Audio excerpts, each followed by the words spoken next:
Главное, чтобы мне при выходе не спалили. Потому что я прошу тут консьержа, который он куда-то ушел.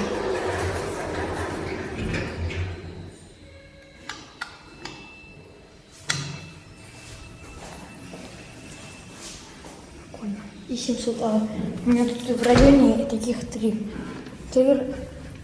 и 700.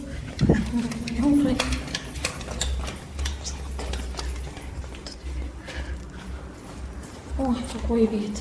Ни хрена себе. Дайте сфоткаю. Офигеть. Это, кстати, самый высокий дом в моем районе.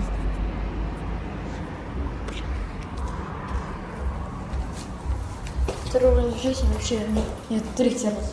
В соседнем доме был. И там повезло, что консьерж куда-то. Если, конечно, не спалит, скажу, что я сниму, боже, покажу. Ладно. Побыстрее.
Посуду там маловато, думаю, ну вот это прям самое.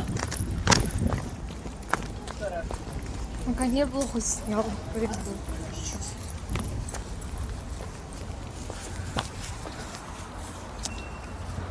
Пойду дальше снимать.